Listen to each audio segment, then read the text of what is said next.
Okay, welcome back, students. Let's continue into section 6.5 today. Okay, section 6.5 is on the average value of a function. So,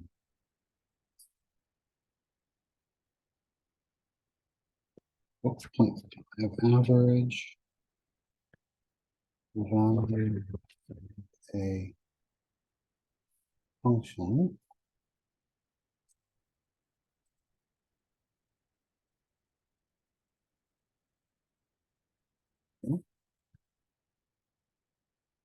Okay, let's start with the definition. Let f of x be a function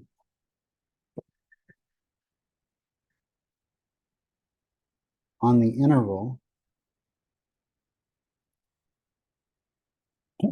from a to b.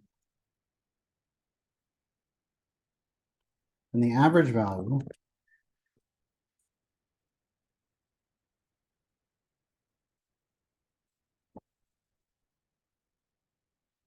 of f of x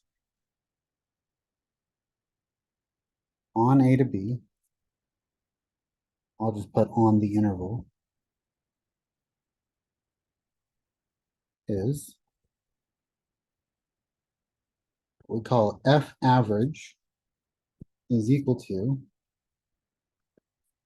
the integral, actually it's 1 over b minus a times the integral from a to b of f of x dx. And so that's going to be the average value of the function on that interval, or the average height. Okay, this is sometimes referred to as the ice melting theorem.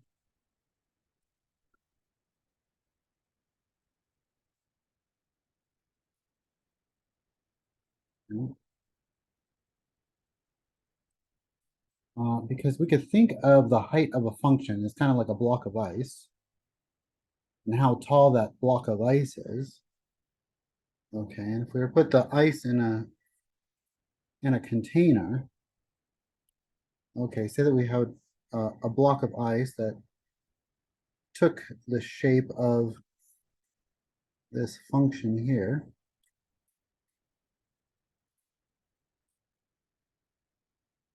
Okay.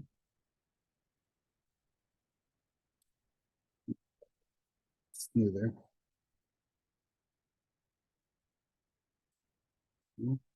We're going to go from A to B. Okay, but we had this inside of a container. Okay, and it was, you know, like a block of ice, solid block of ice. Well, the average height of this is going to be equal to what happens when the ice melts.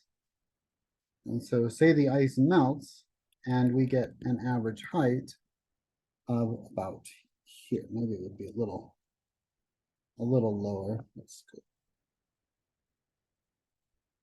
Maybe a little bit.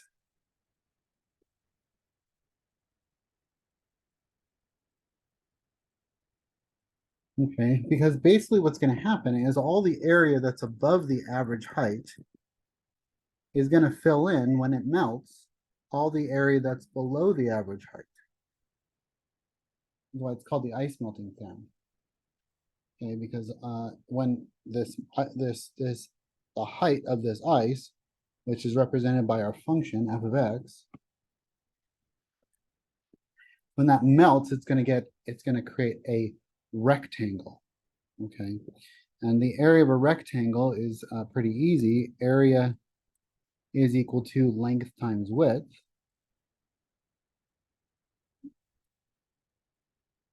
Okay, but in our case, the length is really our height times the width, right? So the height of the rectangle, okay, if I were to divide both sides by the width,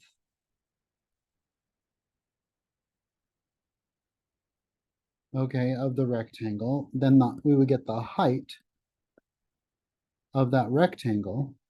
Okay, I'll highlight the rectangle in black here.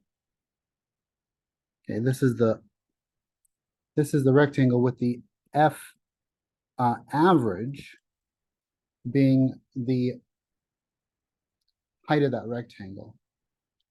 Okay, and so we get the height is equal to the area over the width. Okay, and so how does that help us with this, the calculus here? Well, the calculus is the area under the curve of the function. Okay, so the area, the integral is the area a to b of f of x dx. That's the area. And if I were to divide that by the width, well, how would I get the distance between a and b? Well, that's just b minus a. That's the width. And that's going to give me the average height. Okay. That's kind of the logic behind that. Let's do an example with this. So example 1, find the average value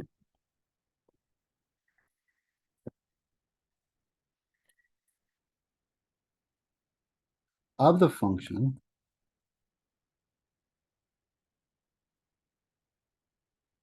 f of x is equal to 1 plus x squared on negative 1 to 2. Okay. So we have an interval here from negative 1 to 2. And we want to find the average height of the function. Okay.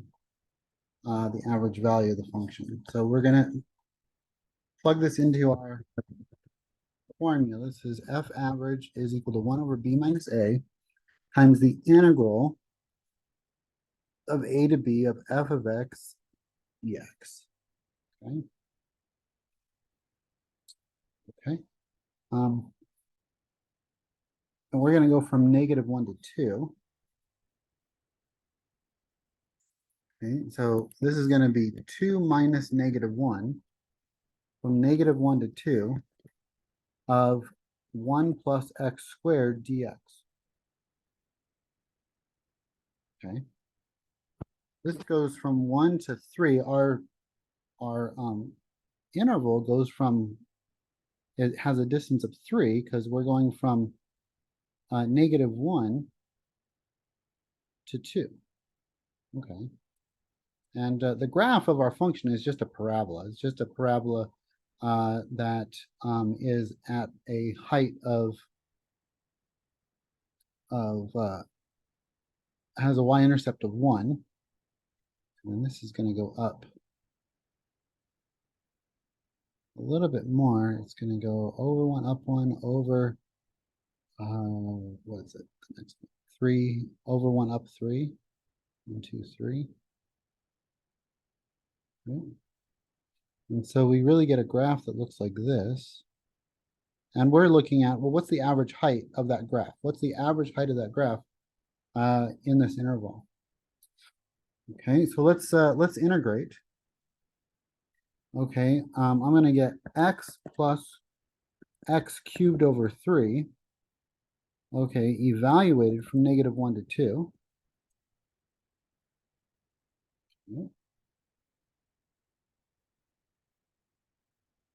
Okay, so now let's plug in our limits of integration. This is going to be equal to 1/3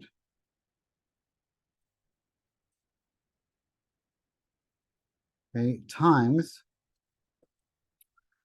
2 plus 2 cubed over 3 minus negative 1 plus negative 1 cubed over 3. Okay, and we all have that multiplied by 1/3 in the front. So this is going to be equal to 1/3 times 2 plus 2 cubed is 8. That's 8/3. This is going to be, I'll distribute the negative here. That's going to be plus 1. And then negative 1 to the third power is a negative 1 times the negative that I'm distributing is going to be a positive 1/3. Okay. And so I get 2 plus 1, which is 3, plus 8/3 plus 1/3 is 9/3, which is another 3. And then I'm multiplying by 1/3. So I get 1/3 times 3 plus 3, which is 1/3 times 6, which is equal to 2. Okay, so the average value of the function was actually at a height of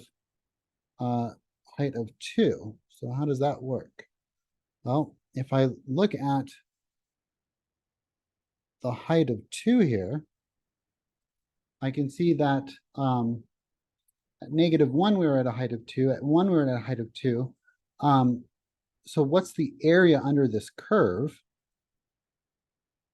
Right? So basically when the ice melts, okay, all of this area over here that's above 2 is going to fill in all of this area that is below 2. That's kind of a cool problem because the numbers turn out really nicely. The area above the curve or above the average value of 2, this would be y equals 2, is exactly equal to the area that's below the, that would fill in the area that's not counted for. So that's kind of cool. Okay, let's do another example. Let's talk about the mean value theorem for integrals first. So the mean value theorem for integrals.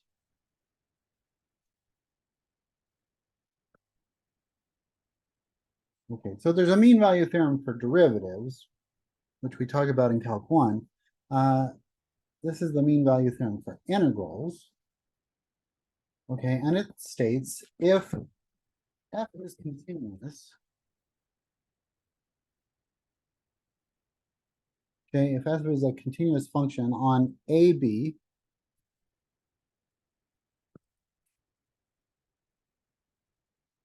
then there exists at least one value C such that f of C is equal to f of the average. Okay. Maybe. So the goal here is to find out what that x value is that's going to be equal to the average value. Now we found in the previous problem that there were actually two values here, okay, that crossed our average value. They were at -1 and at 1. Okay, but we're going to formally prove that in a second. Okay, so at -1 and 1, these would be my C values. These would be my X values that give me the same value as the average value. And I'm guaranteed at least one. Otherwise, I wouldn't have the average value where it would be at. The function has to include the average value. Okay, so for example, if I had a function that looked like this, okay, and I said that the average value was down here, that wouldn't make any sense. Okay, because how could you have the average value be significantly lower than any of the points on that? It doesn't work. Okay, but what does work is if the average value is, goes through the function, we're guaranteed at least once. Okay, here it goes through the function probably 3 times, just because of the nature of the function. But our goal here is to find out where are those values. Okay, where are those C values that go through the function that we're interested in? Okay.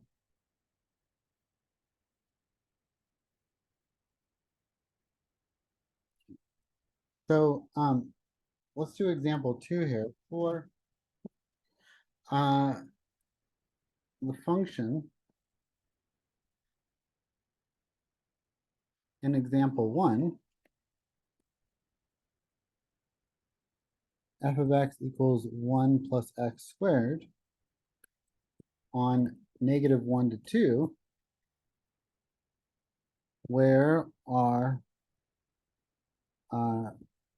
the values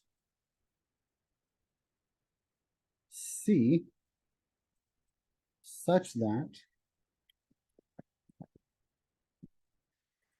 f of c is equal to the f of the average. Okay. Okay, so we're saying that f of c is equal to 1 plus c squared.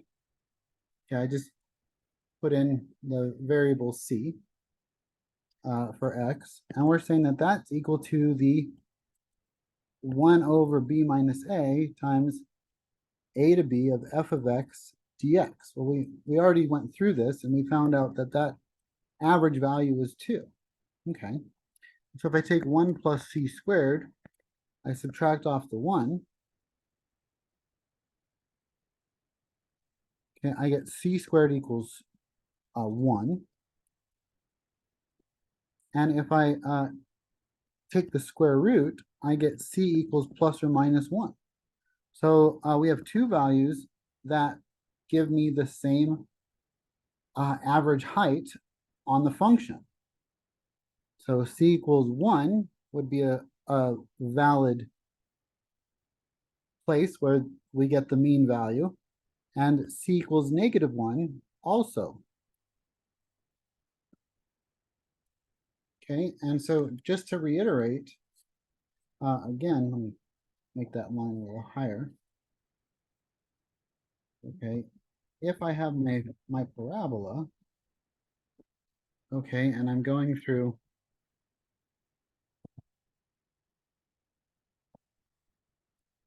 -1 to 2, okay, and we said that our average height was at 2. Okay, well, what values of c work here? And that's 1 and -1. Positive, sorry. Okay, and that's called the mean value theorem for integrals. Okay, I think we'll stop there. That's 6.5, and I will see you next time.